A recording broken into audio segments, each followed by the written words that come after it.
Muito bom dia para você que está aqui, ó, ligadinho na TV Mar. Seja muito bem-vindo. Estamos começando agora mais um programa bem assim. E olha só, hoje aqui no programa, na quinta-feira, tem que ter ela. A jornalista Gabriela Garrido vai vir com o seu quadro Hora Mais Saúde. E já nós vamos ficar aí sabendo das principais notícias que rolaram durante a semana nesse quesito, tá? Já, não sai daí não. Também ainda, gente, vamos falar hoje aqui sobre dietas na infância. E aí, será que elas são boas? Será que elas são muito restritivas? Elas podem acabar alterando algo aí no organismo dessas crianças quando elas crescerem? Já nós vamos esclarecer algumas dessas dúvidas, tá certo? Também ainda vamos falar sobre as sequelas da Covid-19, né? Tem muita gente que acabou ficando com as sequelas, outros nem sabem que sequelas são essas. A gente vai conversar sobre isso também já aqui no estúdio. Muita coisa boa, como sempre, eu conto com você, não sai daí porque Bem Assim está começando agora.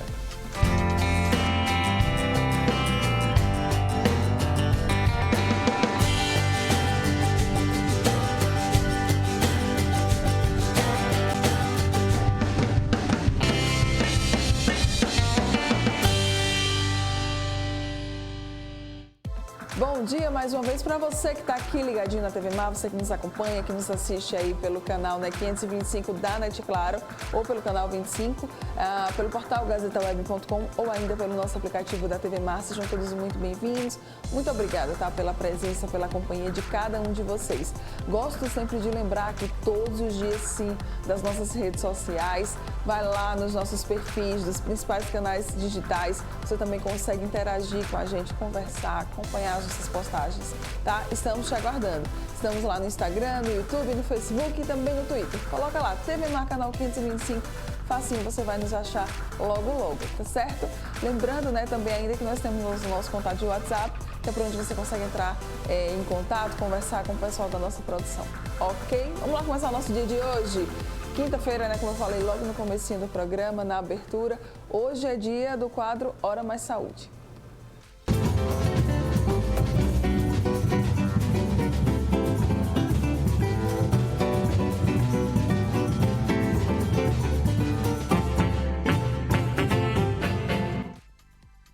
Já estou aqui com ela, Gabriela Garrido. Muito bom dia, seja muito bem-vinda mais uma vez. Bom dia, Mara. Seja bem-vinda de volta.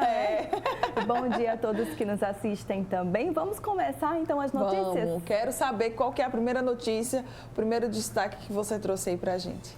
Então, Mara, enquanto as vacinas não chegam, a gente pensa até quanto tempo a gente vai suportar esse pesadelo que está assolando aí o mundo e deixando esse rastro na história do nosso país, né?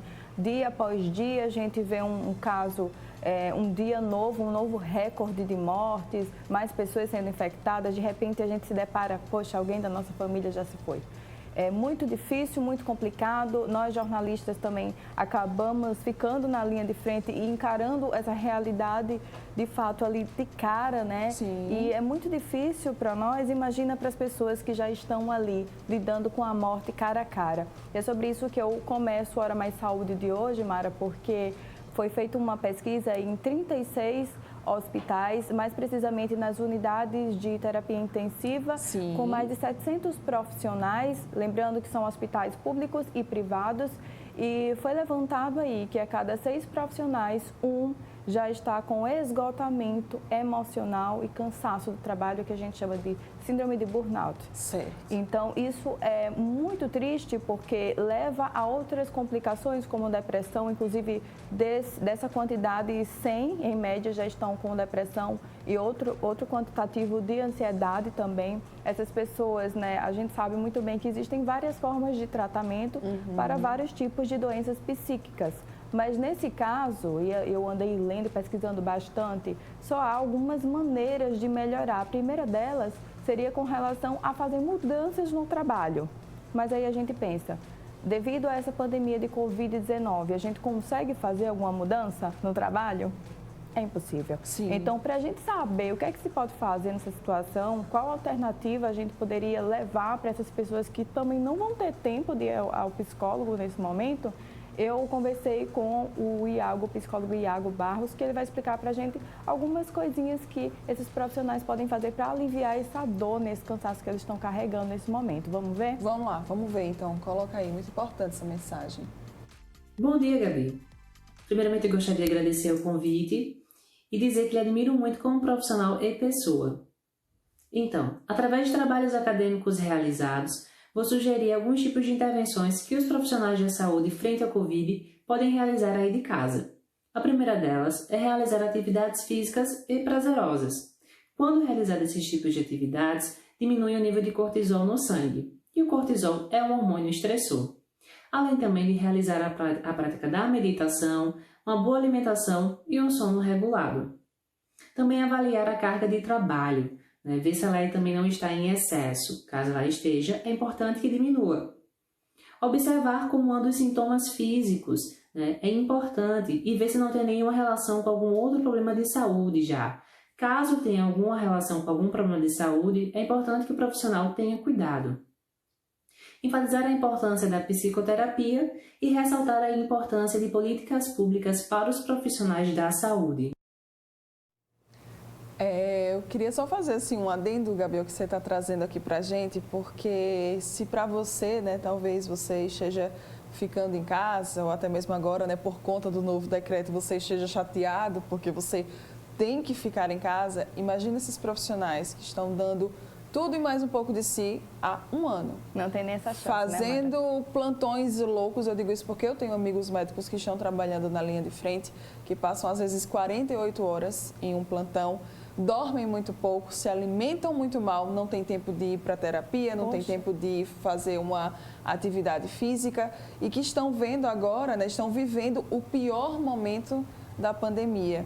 E muitas vezes a gente, no nosso egoísmo, achando ruim porque a gente tem que ficar em casa. Pois é. Olha só, e se a gente pensar no outro, A população também é bem culpada, Você falou 48 horas, eu me assustei porque a média, no caso dos profissionais em geral da UTI, nesse momento são 20 horas. Olha só, imagina quanto seu amigo está sofrendo. Sim. E para a gente finalizar, um dado importante, para vocês verem como a gente está bem desconexa a situação, 90 mil infecções no Brasil em 24 horas é a média, para 5% da população brasileira vacinada. Então, nós precisamos adiantar, porque até quando os profissionais da saúde vão aguentar esse ritmo? Até quando nós vamos aguentar também, Mari? Então, fica esse recado, por favor, a gente pede que vocês, o máximo, possam permanecer em casa, Mari? Eu acho que a gente só vai conseguir realmente vencer isso, já que, infelizmente, a gente não está vendo aí grandes movimentações do poder público em relação à vacina, que é o que hoje a gente está precisando. Então, a gente só vai conseguir vencer isso se a gente se ajudar.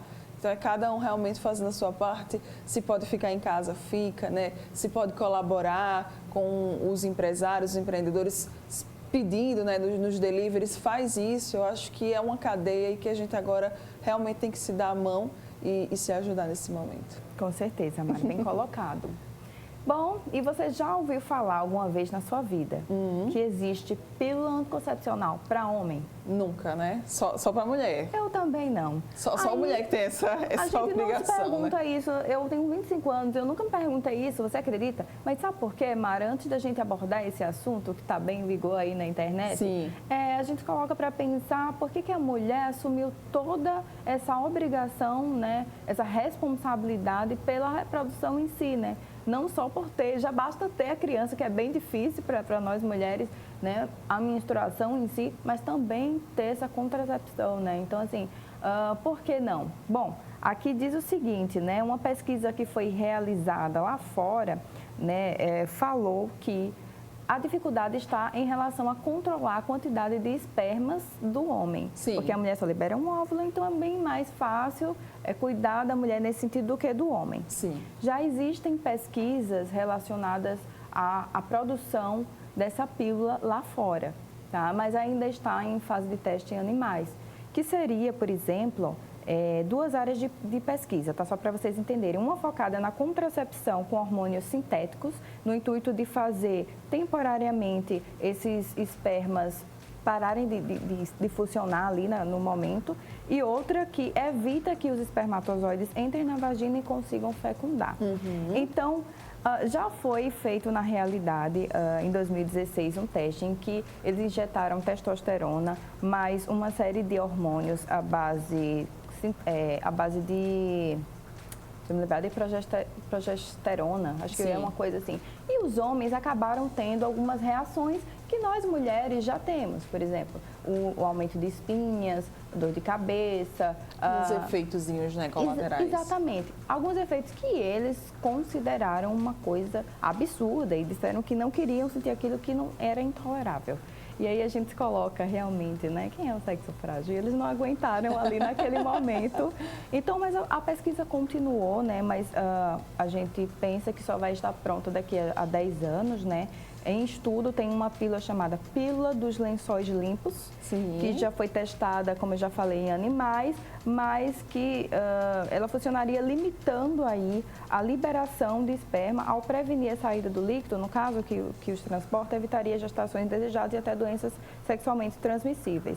Né? O Vasagel, que é essa substância, é uma substância de polímeros injetada na área genital, especialmente onde o sêmen é transportado, né? Embora permita o movimento do líquido, ele detém a passagem de espermatozoides.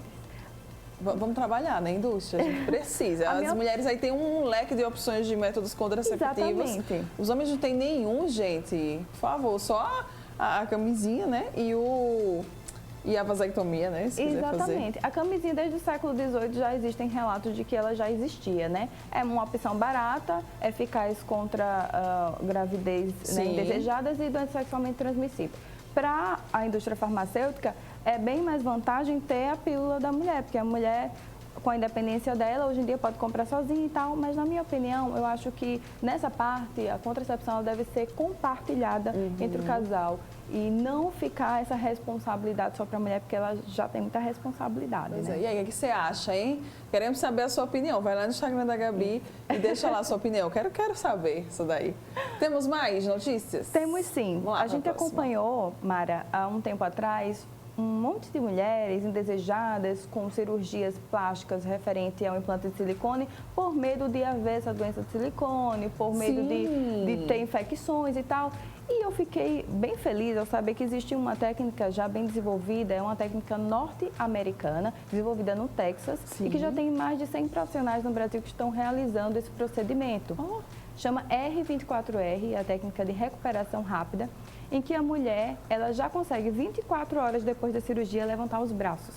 Ela pode dirigir, ela pode pegar um filho no colo. Sério? Pode. Porque geralmente são dias, né, de recuperação, Dias, né? meses, tem mulher que passa meses. Eu tenho uma amiga que passou 3 meses e ela não foi. Que ela não conseguia levantar. Gente! Então, assim, essa técnica ela é diferente das demais por uma série de fatores. São 14 pontos importantíssimos, né, para não haver infecção e inflamação, porque é isso que deixa a gente mais tempo de cama. Então, essa é uma evolução muito boa, porque está acompanhando, de fato, também a transformação da mulher ao longo dos anos. Sim. E aqui em Maceió, o Dr. Sérgio Moraes, ele faz esse procedimento e vai explicar para a gente mais ou menos como funciona, para a gente conhecer um pouco mais dessa técnica que vai nos ajudar bastante, né? Então, vamos lá, doutor Sérgio, coloca aí o vídeo para a gente.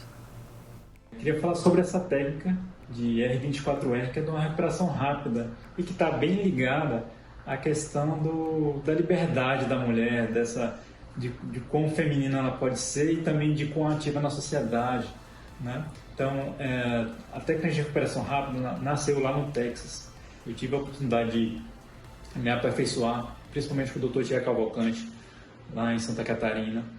E essa técnica vai trazer liberdade para o paciente, né? Uma recuperação mais rápida, com menos dor, com mais segurança, um retorno cada vez mais rápido às atividades do dia a dia, ao trabalho. O que vai diferenciar no final para a paciente é o tempo de recuperação.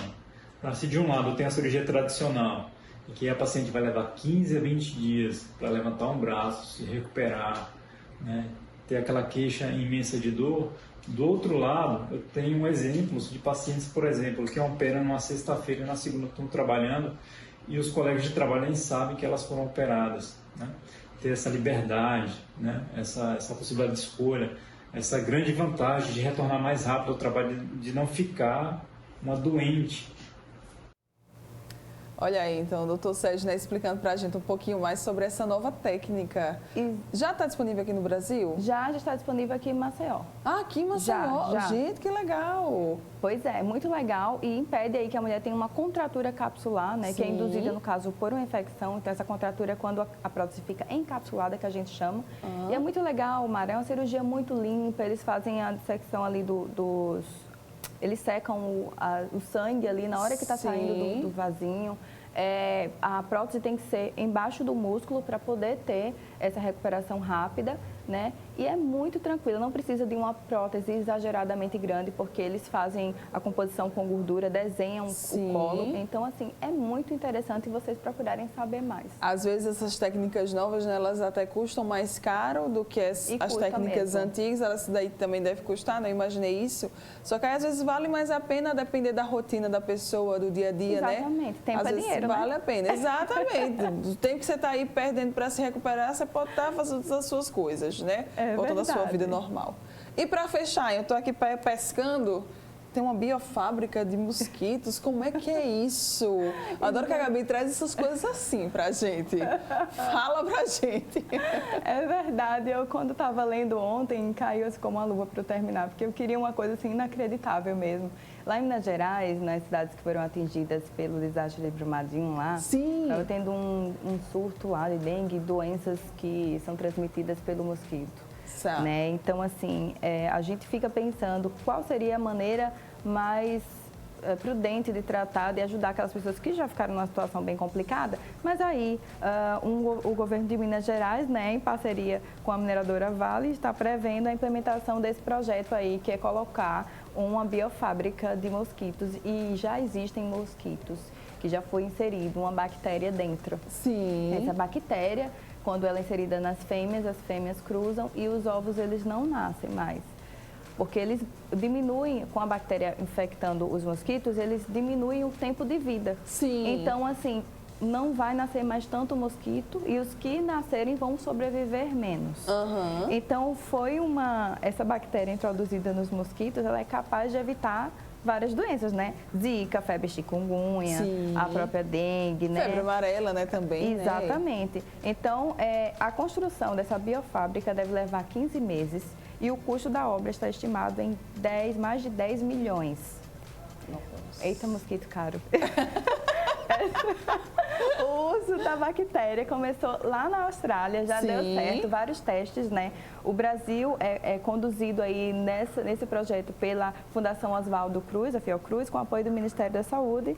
E o projeto tem demonstrado muita sustentabilidade exatamente porque você está mexendo ali com mosquito, é uma coisa que não polui, né? Com bactéria e é uma coisa biodegradável depois que os mosquitos morrem, acabou a história. Então, nada mais de carro de fumaça, nada mais de a gente estar com medo aí, né? Tem gente que coloca a meia, diz que a meia o mosquito não pica.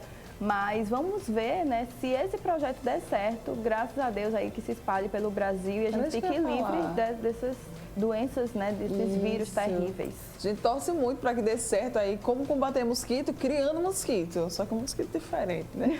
Isso aí, muito bom. Tomara que dê certo e que se espalhe por todo o Brasil e que seja aí mais uma ferramenta, né, para a gente ficar livre, né, da dengue, da zika, da chikungunya, da febre amarela, enfim, todas essas doenças. Gabi, meu amor, obrigada. Eu que agradeço. Sempre, mais uma semana aqui junto com a gente. Quinta-feira estaremos de volta. Quem quiser continuar sabendo essas notícias assim, inusitadas, como é que pode fazer? Pode entrar lá no meu Instagram, passou a semana falando umas coisas assim, sérias e engraçadas, viu? @Gabriela_Garrida, espero vocês lá e na próxima quinta, né, Mara? Estamos de volta aqui no Bem Assim. Equilíbrio é tudo, viu? Até a próxima quinta, Gabi. Até, Mara, até mais, gente. Você que está aqui ligadinho com a gente não vai sair daí, tá? Ainda tem coisa para rolar aqui no programa. Daqui a pouco nós estamos de volta. Eu volto já já.